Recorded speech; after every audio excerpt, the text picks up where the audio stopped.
Welcome to Nature's Guardians. I'm Micah. Each week, I talk with people working to save and help animals around the world. They are nature's guardians, and you can become one too. Today, I'm talking with Markus Hofmeyr. Markus, welcome to the show. Hi, Michael. Thank you for letting me have a chat with you, and I look forward to our discussion. Great. Can you tell me a little bit about your background and how you ended up where you are now? Okay, so I've always been interested in wildlife because my parents introduced me to it through hiking and visiting game reserves while we grew up in South Africa. And when I was at school, I started doing bird ringing and started volunteering and working in nature reserves because I always, from a very young age, at your age, I was already knowing that I wanted to do something with conservation. When I finished school, I actually went to vet school and I qualified as a veterinarian and was very lucky to get work in the wildlife industry quite quickly. And then from there on, my career just excelled. I worked in the provincial system of South Africa, which have their own reserves. I worked in a province called the Northwest Province of South Africa in a couple of parks, but the main park was Madikwe Game Reserve, which at the time was restocking and reintroducing all the animals that used to occur there because it was a park that was created from farmland and most of the big animals had disappeared from there. So rhinos, elephants, all the predators, all the antelope species, zebra, giraffe were being reintroduced. And I was lucky to be part of that team to do that. From there, I moved to South African National Parks and eventually became the head veterinarian and worked as the head veterinarian for almost 18 years and gained a huge amount of experience with national parks management, veterinary issues and in a wild situation. And then from there went to Botswana, where I oversaw a huge rhino translocation project from South Africa to the Okavango Delta. And then from there, I sort of went into another direction and joined the Oak Foundation, who are a philanthropic family that support conservation projects and try to influence where the funding went to for conservation outcomes. And then in that process, they seed funded the Rhino Recovery Fund from the Wildlife Conservation Network, and I'm now currently the director of the Rhino Recovery Fund. So a lot of my work now is to help capacitate veterinarians in Africa and also wildlife veterinarians, sharing experience with them, and also in Asia, and then to find good rhino projects to fund us through funding support. Sounds cool. What do you do to protect rhinos? When I was actually practicing wildlife veterinary medicine, I did a lot of work on research on understanding how to immobilize them better, diagnostic tests for diseases, and then obviously translocated a huge amount of rhinos to other reserves and other countries where they went extinct. So that was part of what we did there, obviously helping rhinos that were snared or injured or wounded, but primarily trying to reintroduce them into areas that they used to occur in, both black and white rhinos that are the two species of rhinos in Africa. The current job that I have is to actually help find those projects that are trying to protect rhinos and grow them. So wherever there's rhinos in this world, both in Africa and Asia, I've got 3 species. One in India and Nepal and 2 species in Indonesia. The 2 species in Indonesia are critically endangered and very low numbers, below 50 each, the Java and the Sumatra rhinos. And that work involves supporting the people that are actually protecting the forest where they still live in. Okay, so what are you seeing the future is for rhinos based on what has been going on in the past and now? So rhinos have been threatened for a very long time. They occurred pretty much all over the range that they used to occur in Southeast Asia and in India and in Pakistan and in Nepal. But the end of last century, when big weapons were introduced and rhino horn became a way of trading, they were pretty much wiped out everywhere. And at the beginning of the last century, the only species of rhino that occurred in reasonable numbers still was the African black rhino or hook-lipped rhinos. All other species had been sort of hunted almost to extinction. And then through good protection, the species started recovering.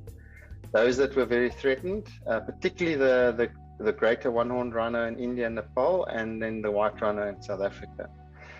Unfortunately, when there was a lot of civil war that broke out throughout Africa in the mid-50s through to the late 90s, rhino became targets for exchanging rhino horn for weapons. So the black rhinos basically almost went the same route as the other species and reached a low number of 2,500 animals left in the wild by 1990. That's sort of when the big first wave of poaching ended, and then all rhino species except for the Sumatran rhino started recovering. The reason the Sumatran rhino is not doing so well is because they're scattered in small numbers in very remote forest areas, and part of the problem is that, apart from poaching, is that they also don't have contact with each other, so they're not really breeding that well. So the three rhino species that are recovering well since the 1990s are the white rhino, the black rhino in Africa, and then the greater one-horned rhino in India. And then in 2007, the big poaching push started again in Africa, particularly in South Africa, and then that has resulted in the net decline of white rhino numbers and black rhino numbers in South Africa, where the majority of those two species occurred in any case. That has slowed down a little bit now, so I've got very good hope for all of the rhino species except for the two Indonesian rhino species. But if we all stand together and we work together, we create enough funding to support those organizations that are protecting rhinos, then there is hope for rhino recovery for most of the species at least. And just to sort of put it into context, all 5 rhino species are highly evolved mammals, and they evolved to a point where as adult of their species, they hardly had any predators before man came along with their sophisticated weapons. So they occurred in a very wide range of habitats. They did well, they breed very well in nature. And then we came along with sophisticated weapons, and when the a rifle with bullets were introduced into the sort of arena, that's when they really took a strain. They don't have quick adaptation techniques like leopard or elephants or any of those species that can go and hide. And that's why they disappeared so quickly. So as a species of mammal that's been highly evolved before man came along, they're an example of a species that if we as people don't make the decision to protect them, they will go extinct. So we have to make that conscious decision. They've got no defenses against man and their weapons. In a way similar to the little pangolin with the scales, also highly evolved until we as humans started harvesting them. Then they have no defenses against them. So if we can protect rhinos and we can get it right at a landscape level, then we're doing a lot of things right, not only for rhinos, but for the whole ecosystem. So they're a very good flagship species to look at protecting in the world. What are the numbers of rhinos in Africa today? So black rhinos have recovered from their lowest point at 2,500 in the early 1990s. They're just over 6,000 now. The southern white rhino went from a low of 100 animals, maybe even as low as 50 animals, and they recovered back up to almost 20,000. But the last decade, that's the species that got poached the most. They've dropped down back to 15,000. It's still a good number, but it is not a good sign that they've reduced. And in the rest of Africa, there's only really 5 range states with decent numbers of rhinos. That's South Africa with most rhinos, most white rhinos and black rhinos in the world. Namibia, which have got a very good black rhino population and some white rhinos. Botswana have got very few black rhino and a small number of white rhinos. Zimbabwe have got good numbers of black and white rhinos, and Kenya. There are a few other countries with small numbers of rhinos, but those are the 5 range states with decent, like over 100 animals in their populations. Tell me what you're doing against poaching. So poaching is obviously the main reason these numbers have decreased in recent times, is that i.e. poaching equals killing illegally of a wildlife species to take its natural resource in the form of its horn to exchange for money or weapons. And that is a threat that remains. I mean, if I take the Kruger National Park as an example, the peak number was around about 8,500 rhinos that lived there in 2007, and with all the hectic poaching that took place there, the numbers have gone down to 1,500, and that's despite heavy intervention with good training for the rangers, specialized technology, highlighting how important it is to have good leadership to actually stop that, and having good partnerships with private sector and the state. So wherever rhinos are recovering now and are doing well and are safe is generally where there's some NGO or private sector that are actually overseeing the protection of the rhinos through good intelligence, good ranger force, and very quick reaction when there is an incursion or when there's information about people potentially coming to poach the rhinos. So you need a motivated ranger force that are well trained. You need good intelligence. And then also, if you do apprehend a poacher, you need to be able to put them into prison. And that's often what doesn't happen in places where there's a lot of corruption. And that is unfortunately what's happening in South Africa. Many poachers are released after they get caught on bail, and then they just recaptured some months later because they need the money to pay for their bail and their court cases. So it's a vicious cycle that you then stimulate. So just to summarize, you need good rangers, good leadership, good morale, and a good judicial system for anti-poaching to work well. I also heard you say something about trading rhino horns. So who is trading these rhino horns? At the moment, there is no legal trade for rhino horns. So all rhino horns are traded illegally. So typically what happens is that you'll get a gang of poachers that are commissioned by some kingpin poacher or a wildlife criminal. They go and shoot the rhino, they collect the horn, and then they get a certain amount of money for that. It's usually the lowest amount of money paid. That horn then gets packaged and accumulated by the kingpin, and then eventually it gets transported to the Far East, either to Vietnam or to China or to both. And that's where it's then converted either into some form of medicine, which is the least amount of rhino horn used, or more worrying, into sort of carved symbols of wealth. And those people then pay obscene amounts of money for the rhino horn, but all illegally. What about Yemen? Yemen used to be a market where they used the horns for dagger handles for young princes and sheiks that became of age, but there was quite a lot of intervention that took place there, and they managed to convince them to use alternative material. I think is a antelope horn that they use now, or a deer horn. So the Yemen market is literally doesn't exist anymore. The main markets are Vietnam and China. So how can we reduce the demand for these products in Asia? It's a very good question, and it's not an easy one to answer. So the demand is driven by up-and-coming wealthy people that have suddenly obtained good status and wealth. And rhino horn is, in a way to be able to prove to your peers that you have now a lot of money, because it's very expensive to buy a rhino horn. You know, it costs hundreds of thousands of dollars to buy a carved, genuine rhino horn.